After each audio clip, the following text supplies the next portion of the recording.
Now, what's quite interesting is how Ursula Markham does her childhood trauma, which is just a book that I've read. And I mean, it was kind of mind blowing to me because, I mean, not only did a lot of the things that I've dealt with, yes, confirmed that I have actually dealt with a lot of childhood trauma, but it gave me a perspective on the other side, if you like, the parent side, and an understanding of like the difficulty you have when you're a child is that you look up to your parents as if they're, the be all and end all. They are, when you're young, they are the be all and end all of everything. They are the people that love you, that look after you, that care for you. You look up to them as being, ultimately the God, if you like. The ultimate trust is in this person or these people. And when that kind of trust is betrayed, and when things happen that you think, well, actually this isn't correct, that causes the trauma, like violence, like shouting, like mental abuse, physical abuse, those things have an effect. But again, looking at it as an adult now on that childhood trauma, I can kind of understand a lot more about maybe what was going on with my parents, why they were arguing so much, why were they so violent, why were they so aggressive, why were they not loving and caring and supportive, and behind the scenes, of course, their own childhood could have also been traumatized, and they could have all, their parents, my grandparents, could have also been the type of people that on the surface, when we used to go and visit them, of course, they were the ideal grandparents. I mean, they were brilliant. They were, but go back another 20, 30 years, from my childhood, going back to when obviously my parents were children, it didn't ever really occur to me that your parents went through a traumatic childhood, and of course all of those things that happen when you're a child have an effect on you in adult life if they're never resolved. And of course that's the key thing. If you go through childhood trauma and the childhood trauma is never addressed, never resolved, it's always sort of hung over as being an issue for you when you get older. Of course, certain behavioral patterns are embedded into your system, into your mind, into your unconscious, that come out as behaviors that sometimes don't fit with other people.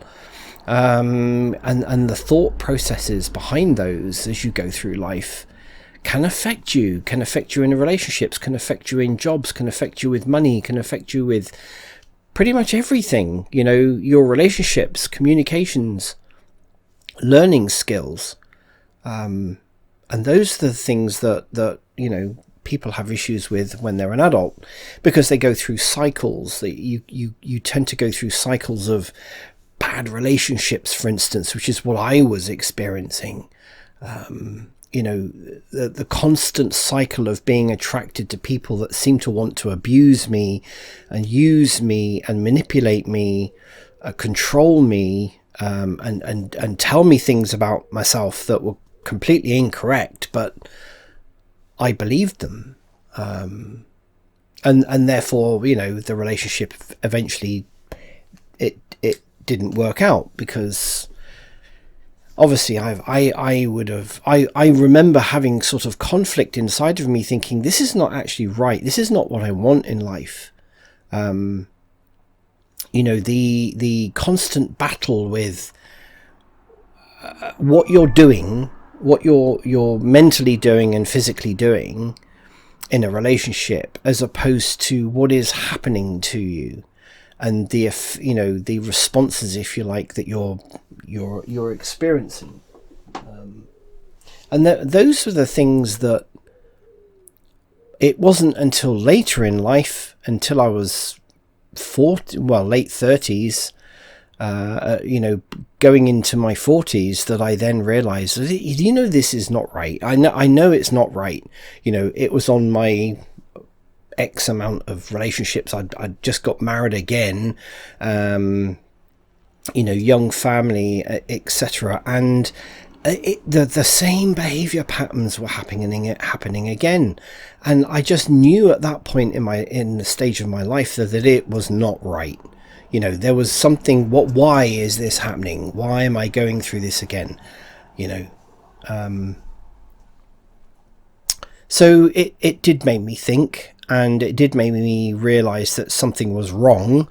There was obviously something wrong with me, but I think there was also something wrong with the people I was attracting and getting into relationships with. And the pattern, I think I became very aware that I was going round that same pattern again. It was at that point that I realized that I needed to have therapy, and I then found and came across Anne-Marie Halliwell of CMCG consultancy, who I went on, I can't remember how many sessions. I know it was actually quite a lot, and I will never ever forget where the form of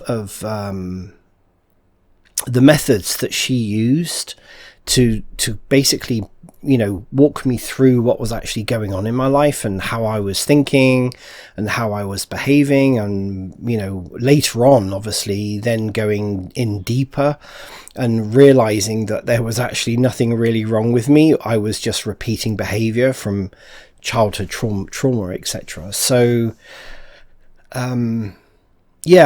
it was very much an eye-opener, and it was at that point I realized that the relationship that I was in, the marriage that I was in, was not healthy, was not good for the children, but also not good for me, and I needed to get out.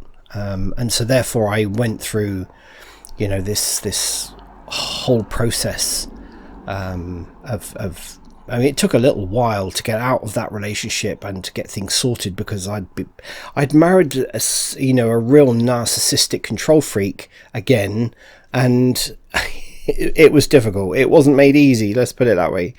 The other thing that happened to me the late 90s as well, before I started therapy with Anne-Marie, was I had gone on a psychological management course to do with managing people, and I learned a huge amount of that. That was over a period of 3 years, 3 years, and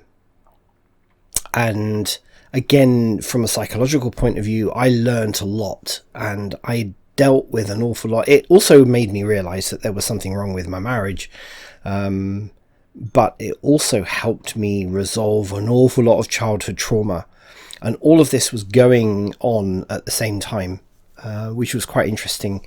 It was a tumultuous time for me around that time, the late 90s and early 2000s. Really an eye-opener. And it was at that point, I'd studied psychology for many years before then. That influence came from my mother. She'd also studied psychology, I think, at college. And I remember when I was young reading books and such like, that were on a shelf, all her books, psychology books were there, and I was absolutely fascinated. I was 8, 9, 10 years old when I was reading those books. And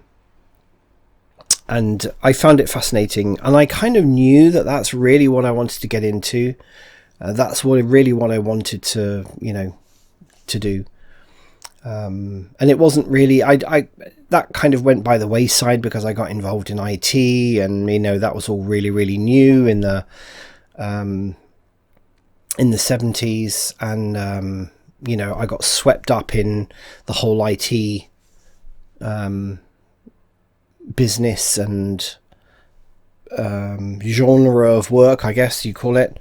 But it was always in the back of my mind about psychology and, that whole side of things, of people's personalities. So then we go to the early 2000s.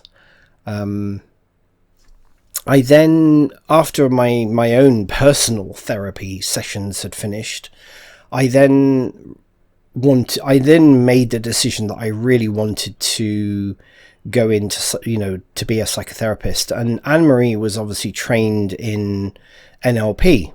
Okay, so she was an NLP teacher, and she invited me to go on one of her courses, and I started basically that whole process of going all the way through from the beginning of the NLP training all the way through to the master practitioner level. Didn't really interest me to go further than that into the training modules. But anyway, that was early 2000s. That was I think I started that around 2002, 2003, something along those lines. Yeah. It could have been a little bit later. I really can't remember, actually.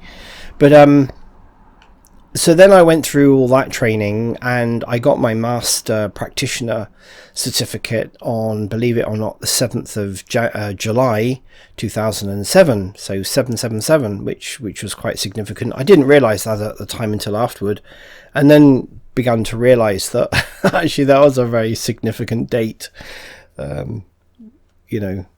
Even till absolutely right recently, that was such a significant series of numbers and dates. So really, since 2007, I had my heart on wanting to be a psychotherapist, and to basically help people through things like, now I realise, I focused mostly on childhood trauma, timeline regression, age regression, past life history, that kind of thing, because that has such an impact on people's lives. I think more so than I've helped people giving up all sorts of habits and such like, and again making people, or helping people be aware of the whole cycle thing, where you go through this constant cycle of doing the same thing over and over again, and not really understanding why. And that's where I feel really comfortable in helping people, is with that kind of thing. And on the back of that, you're taught during the NLP, you're taught several methods of hypnotherapy in a way. I mean, it's hypnotherapy, it's trance, in order to connect a client's conscious mind with their subconscious mind, in order to change things, typically, or to understand things a lot more. And that helps with things like age regression, time regression, timeline therapy, and such like that you do. So I got that qualification confirmed, if you like, through a different training company, and got a diploma, obviously, in hypnotherapy with an honours, which I was really, really quite happy about. And then on the back of that, 5-6 years ago, I then wanted to get into Reiki. Okay, now Reiki is also a psychological, it's an energy system. It's an energy based system, but there's also an element of psychology to it as well. And I just love the method, the way it works. It's a very subtle kind of energy therapy, and I find it really, really complements the hypnotherapy and the psychotherapy that I do with people. So come up to the modern day, in between the last 5 or 6 years, probably a slightly longer, where I seem to have deviated a little bit off of the path for whatever reason, and now I kind of realize why I deviated off the path a bit and tended to keep drifting off into IT with everything that happened with the situation in the last like 4 or 5 years globally. I'm kind of grateful that happened in a way. So, my last role wasn't particularly good. Funnily enough, I resigned that role at 7 minutes past 7 on the 7th of the 7th month in 2024. And I made a point of doing that to actually hit home to me the significance of those numbers, but also the significance of that date, because it coincided with the date that I got my master diploma on the psychotherapy. So so that's kind of my story, and all the way through during this time I've expanded my library. I've continued to learn and develop and practice with people live, but also you just don't stop practicing psychotherapy and hypnotherapy and Reiki I do absolutely every single day. My gaishu I do every single day, and so that's how you continue to keep honing your skills. So yeah, that's where I am at. That is kind of my background story. Didn't actually realize that this was going to turn into a voice blog of some sort, but there you go, it's turned into a voice blog. Thank you very much for listening, and I look forward to speaking with you soon.